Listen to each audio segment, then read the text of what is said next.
역대하 26장 16절에서 23절을 본문으로 합니다. 문제 보겠습니다.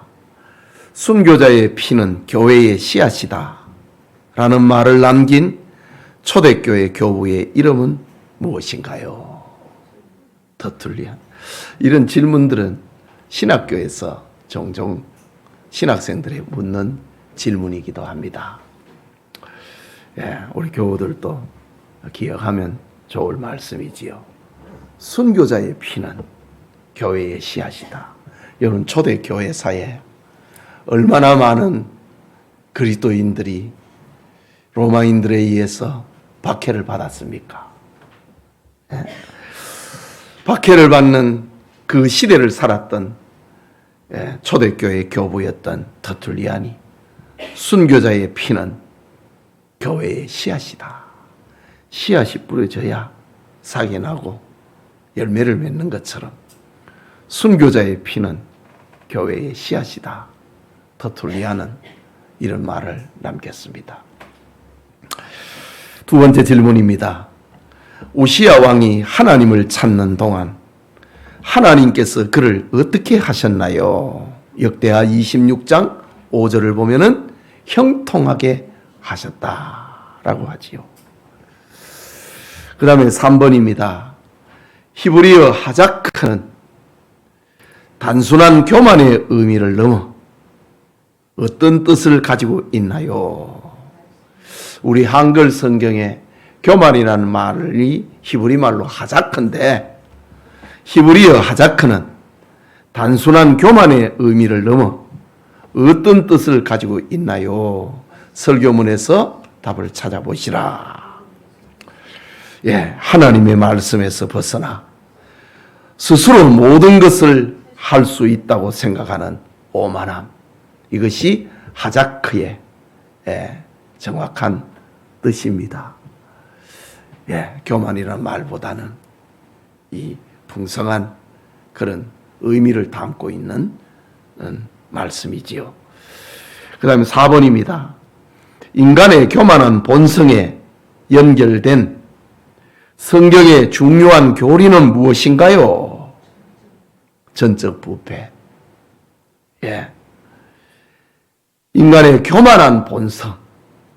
사람은 가만히 있으면 잘 되면 교만해진다고요. 이게 뭐냐? 사람은 전적으로 부패했기 때문에 그렇습니다. 어쩔 수 없는 인간 본성. 이게 교만인데, 그것은 성경의 중요한 교리는 전적 부패. 인간은 다 부패했다 이거지. 하나님이 하늘에서 하나님을 찾는 자가 있는가 보려 하신 적 다 치우쳤더라고 했습니다. 로마서 3장에서는 의인은 없나니 하나도 없다고 했습니다.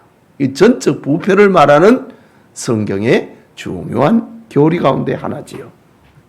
5번입니다. 존 칼빈은 기독교 강요에서 인간이 타락한 이후 모든 영역에서 가지게 된 본성은 무엇이라 했나요? 하나님을 대적하는 죄의 본성. 타락한 이후에 모든 영역에서 가지게 된 인간의 본성, 하나님을 대적한다 이거지. 오늘날의 세상을 보십시오. 그리스도 밖에 있는 사람들은 어김없이 하나님을 대적하는 본성을 가지고 있습니다. 자, 6번입니다. 잠언 16장 18절에 기록된 교만과 거만한 마음이 가져오는 결과는 무엇인가요? 교만함은 패망의 선봉이요 거만한 마음은 넘어짐의 앞잡이라. 잠언 16장 8절에 그렇게 말하고 있지요. 교만과 거만한 마음이 가져오는 결과는 패망의 선봉이요 넘어짐의 앞잡이다. 7번입니다. 우시야 왕이 교만으로 인해 마음의 상태를 넘어 행동으로 나타낸 죄는 무엇인가요? 역대하 26장 16절 그리고 설교문을 보면은 제사장의 고유한 직분인 성전의 분향단에 직접 분향하려고 했다. 교만한 마음의 상태를 넘어갔고 행동으로 나타낸 죄가 무엇이었냐 이거지요. 제사장의 고유한 직분인 성전의 분향단에 직접 분향하려 했다. 그러니까 우시야 왕이 형통했거든요. 많은 근동 지방의 나라들을 정복을 하고 조공을 바쳤습니다. 절대 군주가 됐습니다. 패권을 가지게 됐습니다.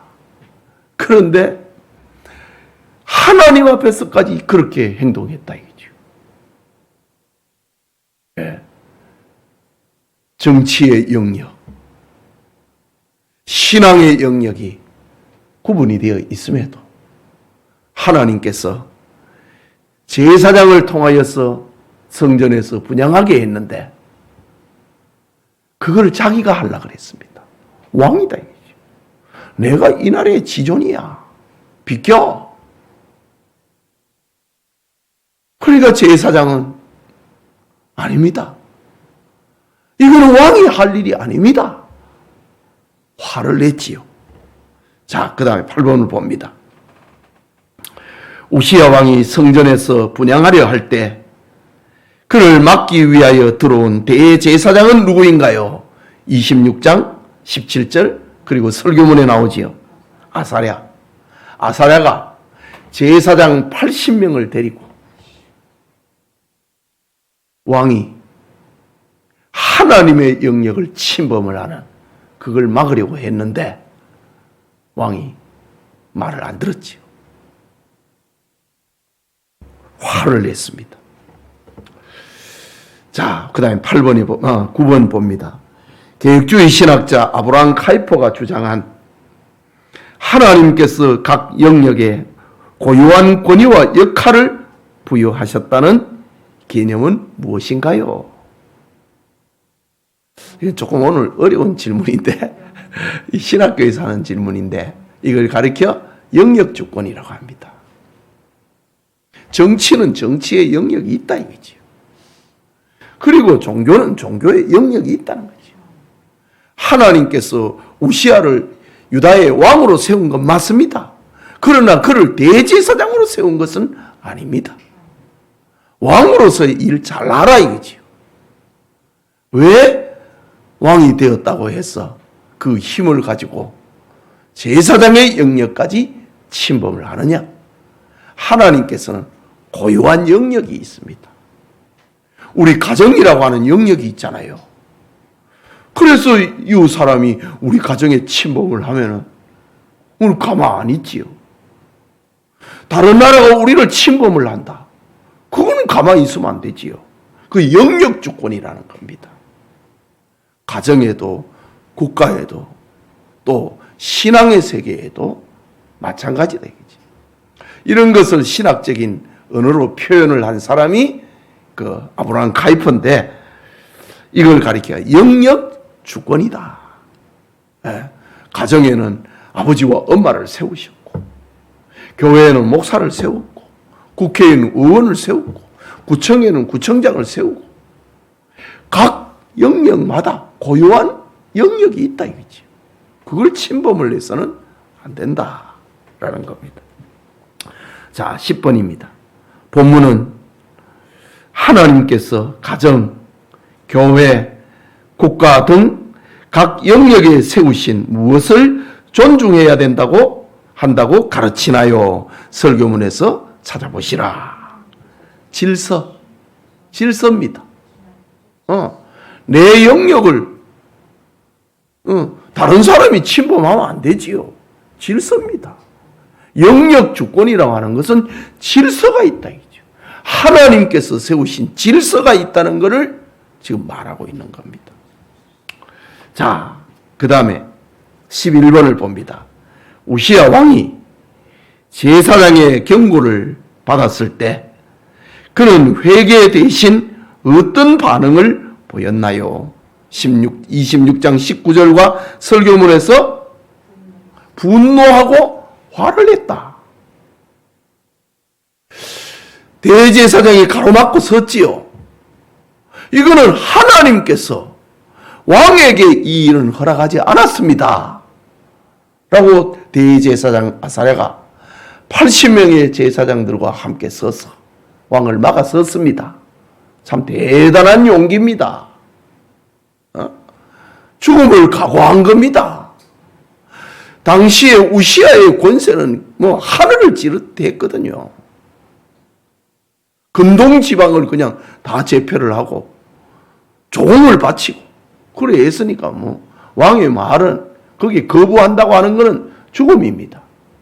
그런데 아사랴 제사장이 목숨을 걸고 아닙니다. 그걸 막아섰습니다. 이것은 우시아 왕에게는 회개의 기회였습니다. 하나님 앞에서 자기가 왕은 아니거든요. 하나님 앞에서는 종이지. 왕으로서 하나님을 영광을 드러내라고 하나님 앞에 부름받은 종이지. 하나님 앞에서 왕이 되려고 하면 안 되지요. 그는 회개 대신에 어떤 반응을 보였나요? 분노하고 화를 냈다. 마지막 질문입니다. 우시아 왕이 나병에 걸린 후 남은 생애를 어떻게 살아야 했나요? 역대하 26장 21절에 여호와의 전에서 끊어져 별궁에서 살게 됐다. 그리고 화를 내는 그 순간에 그의 이마에 나병이 발병을 했다고 합니다. 하나님의 벌이지요. 그 결과 하나님의 성전에서 끊어졌다 이거죠. 참 무서운 벌입니다. 하나님의 성전에서 끊어졌다. 교회의 여러 이 법 가운데 가장 무서운 법이 출교입니다. 교회 나가라 이거지. 이방인처럼 여기라 이거죠. 신자 아니라 이거죠. 우시아 왕은 바로 그 벌을 받았습니다. 여호와의 전에서 끊어졌다. 그래도 왕이라는 이름 때문에 별궁에서 살게 해줬습니다. 네. 자, 오늘 제목이 그가 강성하였지매 잘 될 때 우시아 왕은 교만하다가 망했다. 우리 구역장님들이 공부를 잘 이렇게 소화를 해서 은혜로운 시간을 가지시기 바랍니다. 기도합시다. 하나님, 예배 후에 이 시간 구역장 성경 공부를 잠시 했습니다. 지난 시간에 받았던 하나님의 말씀을 우리 구역장님들이 잘 소화해서 되새김하는 그런 은혜와 복이 있도록 도와주시옵소서.